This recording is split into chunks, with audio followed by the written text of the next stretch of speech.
अच्छा, रोना कब पड़ता है? रोना तब पड़ता है जो वस्तु आपकी नहीं है और आप कहें कि ये मेरी है। जो घर आपका नहीं है उस घर में आप अपना दावा ठोकें ये मेरा है, तो कष्ट उठाना पड़ेगा ना, झगड़ा होगा कि नहीं?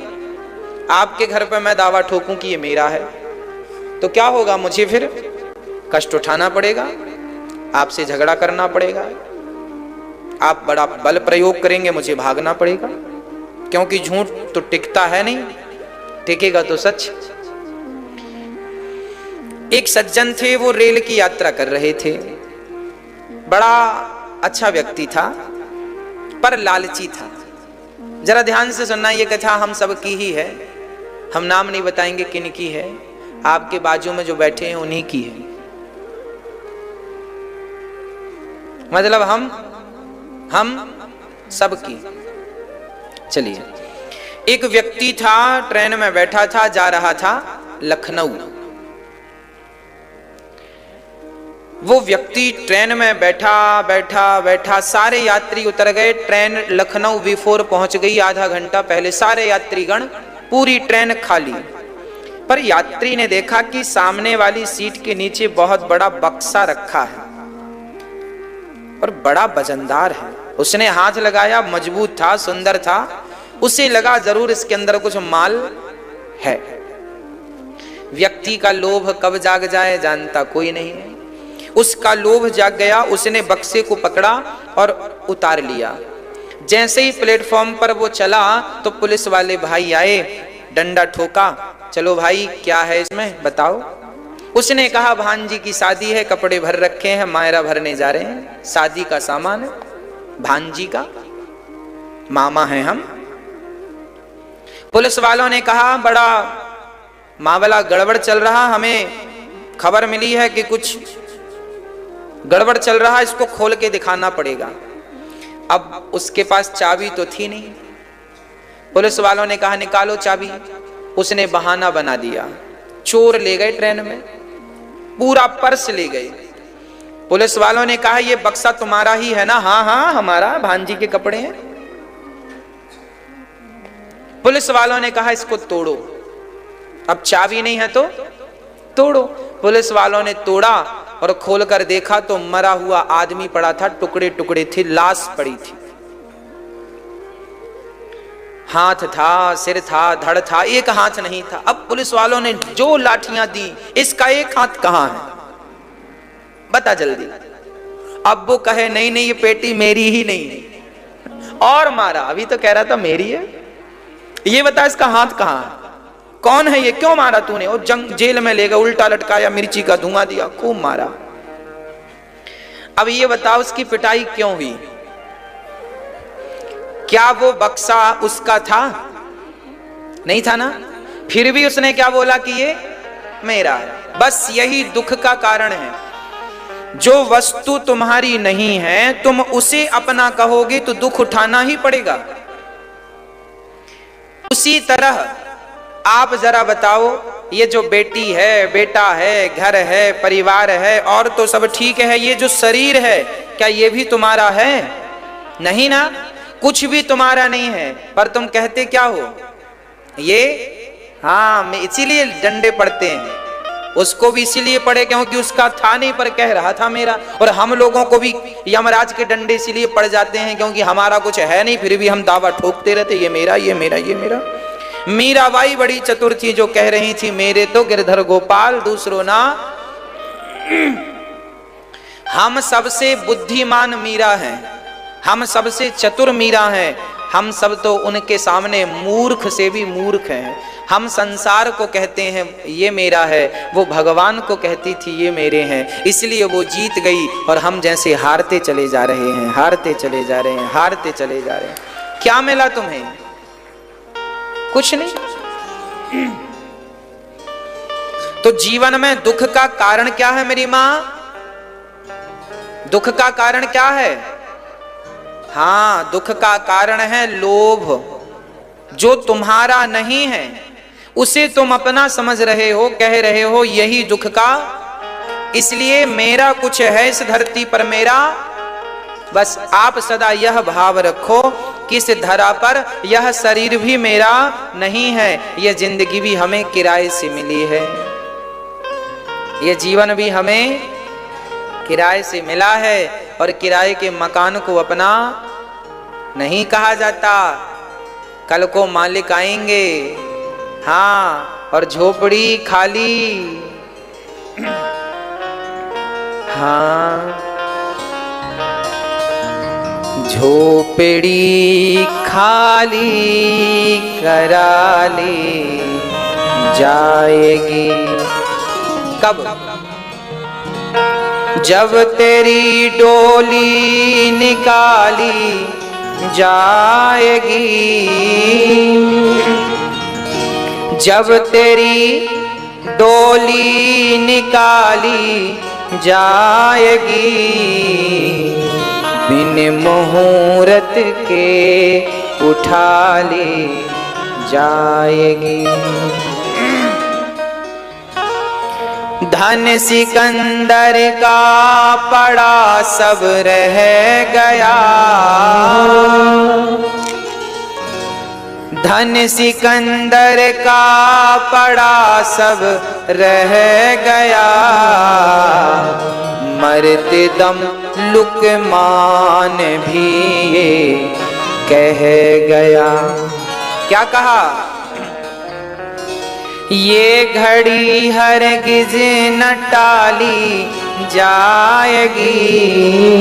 कौन सी घड़ी? मौत की। ये घड़ी हरगिज न टाली जाएगी, ये घड़ी हरगिज न टाली जाएगी, जब तेरी डोली निकाली जाएगी। जब डोली निकलेगी, सब धरा का, इस धरा का, इस धरा में सब धरा रह जाएगा। ये जिंदगी हमारी किराए की है। आप कहीं अपना तो नहीं मान बैठे?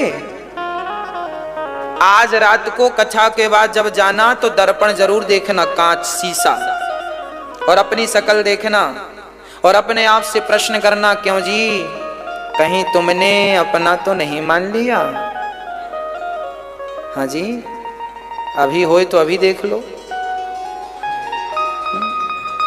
कहीं अपना तो नहीं मान लिया।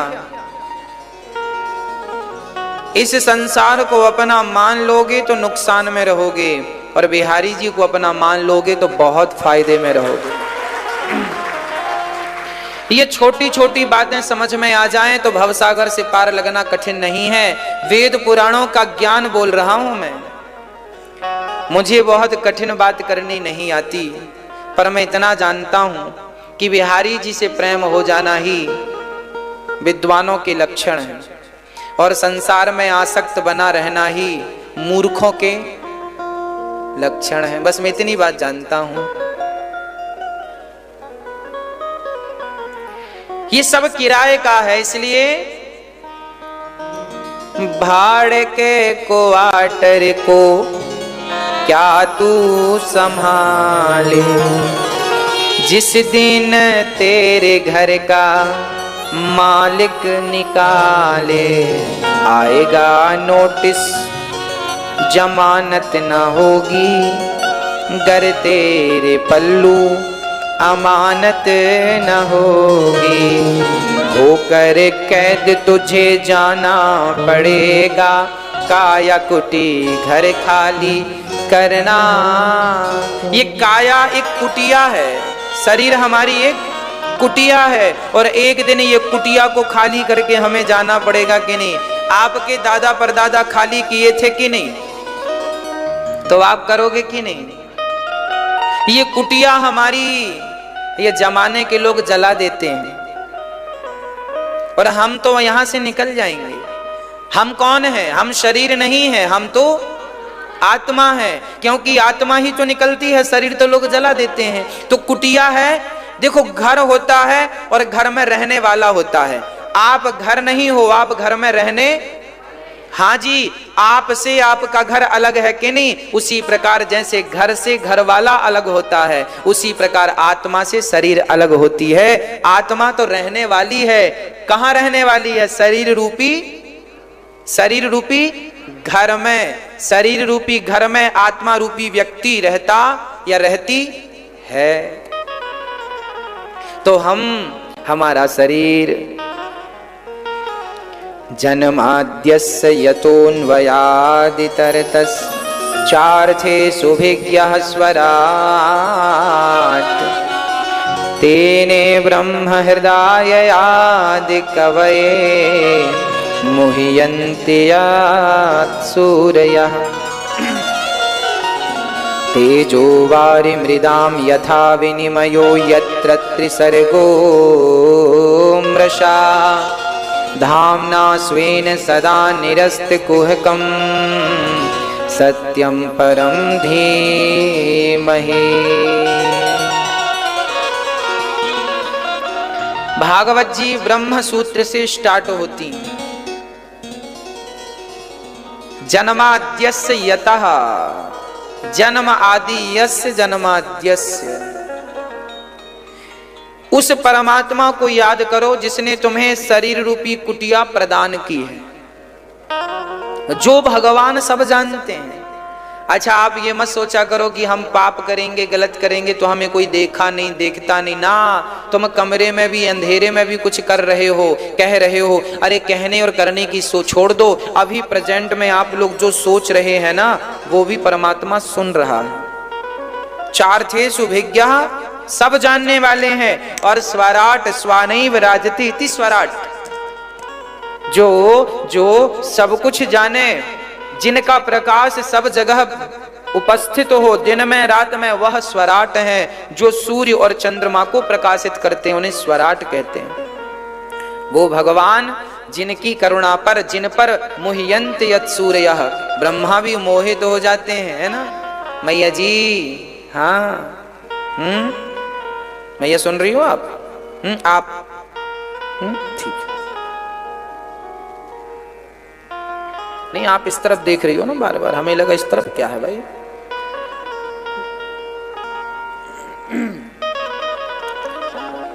भगवान सत्यम परम धीमहि है, भगवान सत्य स्वरूप हैं। ईश्वर क्या है? सत्य स्वरूप है। इसलिए उस सत्य को प्रणाम करो, उस सत्य की शरण में जाओ जो तीनों कालों में सत्य है, त्रिसत्यम है ना। धर्मः प्रोचित कैतवोऽत्र परमो निर्मत्सराणां सतां वेद्यं वास्तवमत्र वस्तु शिवदं तापत्रयोन्मूलनम्। धर्म क्या है? निर्मत्सराणां सतां धर्मः, कपट रहित विचार ही धर्म है। जब तक मेरे चित्त में, मेरे हृदय में कपट का स्थान है, तब तक ही मैं धर्मात्मा नहीं हूं। जिस दिन मेरे अंदर से कपट चला गया, उसी दिन मैं धर्मात्मा बन गया। मेरे हृदय में मैं धर्मात्मा हूं या नहीं? अच्छा, आप लोग धर्मात्मा है कि नहीं? लोग कहते हैं ना, ये व्यक्ति बहुत धर्मात्मा है। धर्मात्मा कौन है? निर्मत्सराणां सताम, जो कपट रहित है। सबई पुंसाम परो धर्मो यतो भक्ति रधोक्षजे अहेतुक्य प्रतिहता ययात्मा संप्रसीदति। जो परमात्मा जो व्यक्ति कपट रहित हो, उसी को भगवान हृदय से लगाते हैं। जिनके अंदर कपट था, अर्जुन के अंदर कपट नहीं था तो भगवान ने अर्जुन का साथ दिया। कौरवों के अंदर कपट था तो भगवान ने कौरवों का साथ। बंदर भालुओं के अंदर कपट नहीं था, विभीषण के अंदर कपट नहीं था तो राम ने विभीषण को गले लगाया। और रावण के अंदर कपट था तो राम ने गले उन्हें। हाजी, निर्मल मन जन सो मोहि पावा, मोहि कपट छल छिद्र ना भावा। भगवान कपट रहित भक्त चाहते हैं। कपट रहित हम बन जाएं, और जब कपट रहित बनेंगे तो पिबत भागवतम रसमालयम मुहुरहो रसिका भुवि भावुका। क्या समझ में आ रही है बात? जब आप कपट रहित हो जाएंगे तो आपको भागवत का रस बहुत आनंदमय लगेगा। आप तो बस पीते जाओ इस रस को। सुखदेव जी परीक्षित को पिला रहे हैं, 7 दिन में सदगति करा दी इस भागवत ने। परीक्षित जैसों की गति हो गई तो हमारी भी हो ही जाएगी। 101 हुई तो भगवान ने सिर काट दिया। इसका अर्थ ये हुआ कि 100 अपराध भगवान माफ करते हैं। अच्छा, भगवान 100 अपराध माफ करते हैं, किसके? हमारे, आपके, हम सबके। रोज के 100। शिशुपाल रोज 100 गालियां देता था। अच्छा, जब भगवान हमें 100 बार माफ करते हैं तो हम भी किसी को कितनी बार माफ करें बताओ? शरण में कोई आ जाए तो माफ कर देना चाहिए, है ना? कोई भी शरण में आए तो माफ जरूर करना चाहिए। इसलिए भगवान शिशुपाल को माफ करते गए। गलतियां सबसे होती हैं, पर कोई आपका अपना है, गलती किया है और आपकी शरण में है तो आपका धर्म है, आप उसे माफ कर दीजिए।